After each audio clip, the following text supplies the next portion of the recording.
안녕하세요.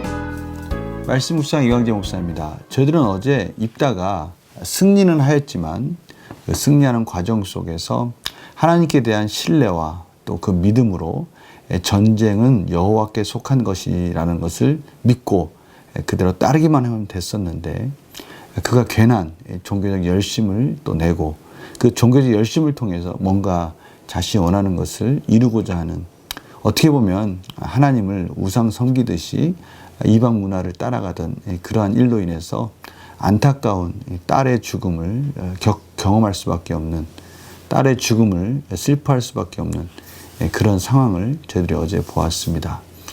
오늘은 이제 이러한 입다에게 또 다른 어려움이 찾아옵니다. 그 어려움은 이제 같은 이 종족인 이스라엘의 또 다른 에브라임 지파가 기드온에게 했던 그런 동일한 모습으로 다가옵니다. 그러나 이때 입다의 행동은 기드온과 다른 그런 모습을 보게 되는데요. 오늘 말씀을 통해서 또 하나님께서 저에게 주신 또 귀한 말씀 나누도록 하겠습니다. 제가 기도하고 시작하겠습니다. 하나님 아버지, 감사합니다. 오늘 하나님께서 또 입다를 통해서 우리 자신이 입다가 될 수도 있고, 또 우리 자신이 참으로 하나님 앞에, 하나님 주신 말씀 앞에 순종하는 하나님의 거룩한 사역을 감당하는 복된 또 사사로서의 역할을 할 수 있다는 것을 또 오늘 말씀을 통해서 깨닫기 원합니다.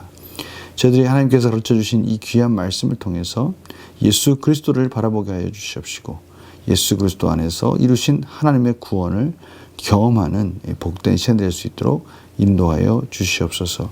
감사드리며 예수님의 이름으로 기도드립니다. 아멘. 사사기 12장 1절에서 7절 말씀을 봉독해 드리도록 하겠습니다. 에브라임 사람들이 모여 북쪽으로 가서 입다에게 이르되, 내가 암몬 자손과 싸우러 건너갈 때에 어찌하여 우리를 불러 너와 함께 가게 하지 아니하였느냐? 우리가 반드시 너와 내 집을 불사르리라 하니, 입다가 그들에게 이르되, 나와 내 백성이 암몬 자손과 크게 싸울 때 내가 너희를 부르되 너희가 나를 그들의 손에서 구원하지 아니한 고로 나는 너희가 도와주지 아니한 것을 보고 내 목숨을 돌보지 아니하고 건너가서 암몬 자손을 쳤더니 여호와께서 그들을 내 손에 넘겨주셨거늘 너희가 어찌하여 오늘 내게 올라와서 나와 더불어 싸우고자 하느냐 하니라. 입다가 길앗 사람을 다 모으고 에브라임과 싸웠으며 길앗 사람들이 에브라임을 쳐서 무찔렀으니, 이는 에브라임의 말이 너희 길앗 사람은 본래 에브라임에서 도망한 자로서 에브라임과 므낫세 중에 있다 하였음이라. 길앗 사람이 에브라임 사람보다 앞서 요단강 나루턱을 장악하고 에브라임 사람의 도망하는 자가 말하기를, 청하건대 나를 건너가게 하라 하면 길앗 사람이 그에게 묻기를, 내가 에브라임 사람이냐 하여 그가 만일 아니라 하면 그에게 이르기를 십볼렛이라 발음하라 하여, 에브라임 사람이 그렇게 바로 바르지 못하고 십볼렛이라 발음하면 길앗 사람이 곧 그를 잡아서 요단강 나루터에서 죽였더라. 그때 에브라임 사람의 죽은 자가 42,000명이었더라. 입다가 이스라엘의 사사가 된 지 6년이라 길앗 사람 입다가 죽음에 길앗에 있는 그의 성읍에 장사되었더라. 아멘. 오늘 본문은 이스라엘이 점점 쇠퇴하고 있는 모습을 보여주는 또 다른 장면을 보게 됩니다. 지금 입다는요, 딸의 죽음 속에 참으로 비통해하고 슬퍼하고 있습니다. 승리는 하였지만 참으로 안타까운 가정의 어려운 고통의 시간을 지내고 있는데요. 이때 에브라임 사람들이 입다에게 또 시비를 겁니다. 왜 암몬과 싸울 때 자신을 같이 동맹하지 않고 같이 싸우러 나가지 아니하였느냐? 왜 부르지 않았느냐라고 그렇게 입다에게 따지는 거죠. 그러자 이 입다가 그들에게 말합니다.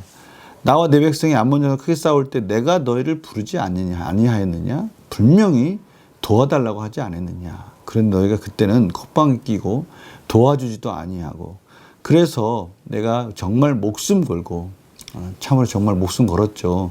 오죽하면 그는 서원까지 하면서 그 전쟁에 나가겠습니까? 나름대로 정말 최선을 다해서 전쟁에 목숨을 걸고 나간 것이죠.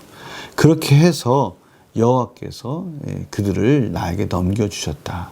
그런데 너희가 왜 이제 와서 그런 시비를 거느냐라고 말을 합니다.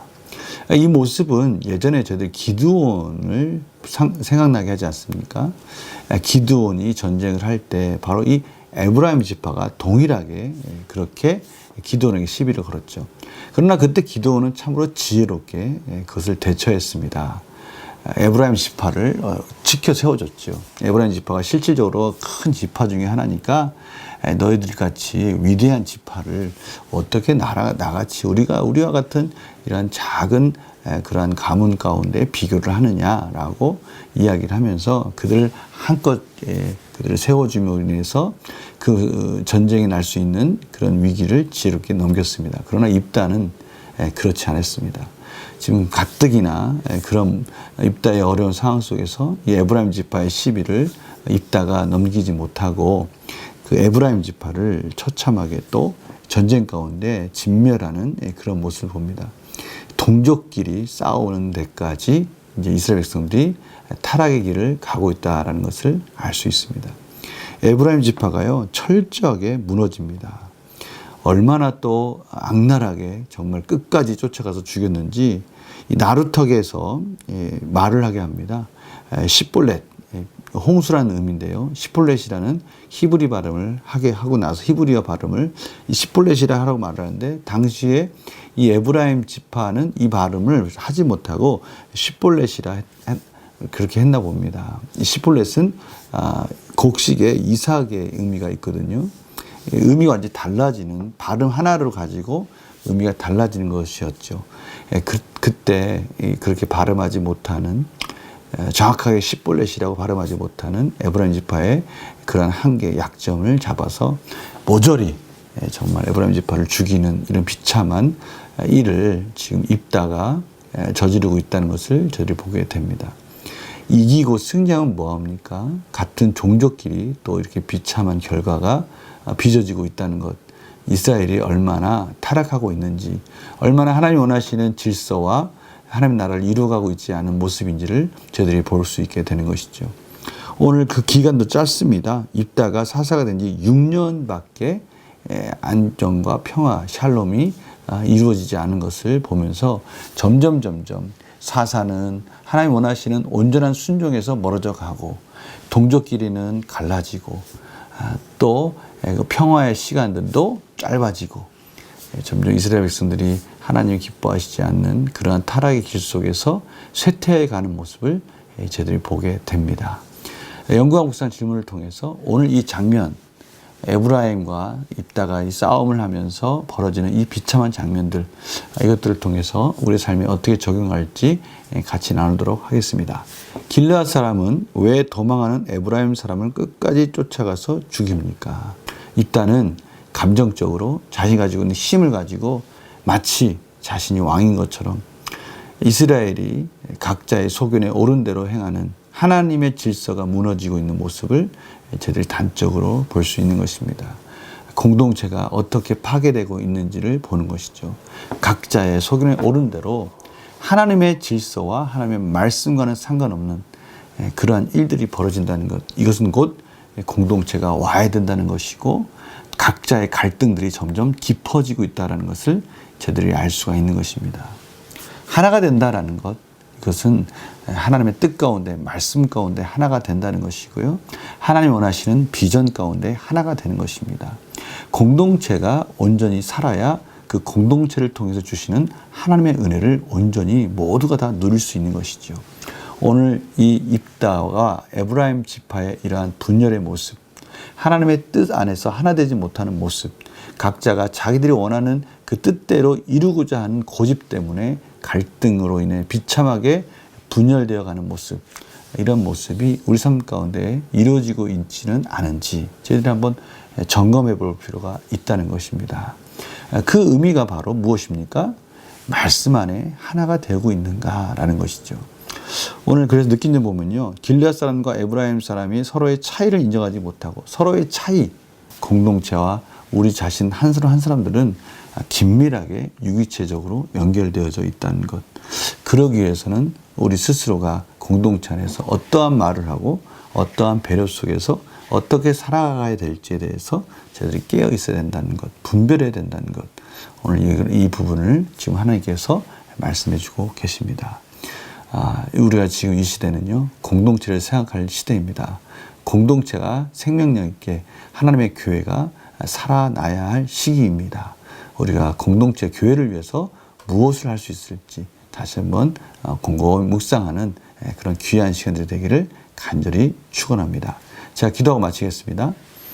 하나님 아버지 감사합니다. 저희들이 입다의 어리석은 또 무모한 행동을 통해서 에브라임의 이 자만한 교만한 행동을 통해서 공동체가 와해되어져 가고 있는 이스라엘 백성들이 하나님의 아름다운 하모니를 만들어가는 것이 아니라 스스로가 파멸의 길을 걸어가고 있는 것을 봅니다.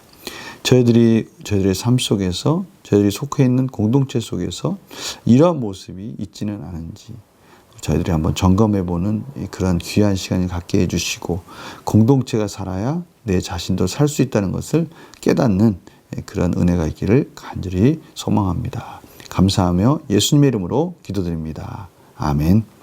공동체가 살아야 우리 각자도 생명력 있는 또 이 공동체를 주신 하나님의 은혜를 공급받을 수가 있습니다. 우리가 공동체를 살리고 있는 그런 귀한 각자의 처소에 있는 아름다운 일꾼들이 되기를 간절히 소망합니다. 오늘 하루 이 부분을 또 묵상하시면서 내가 공동체를 위해서 어떤 헌신을 할 수 있을까 곰곰이 귀하게 생각하는 그런 시간이 되었으면 합니다. 내일 또 뵙겠습니다. 안녕히 계세요.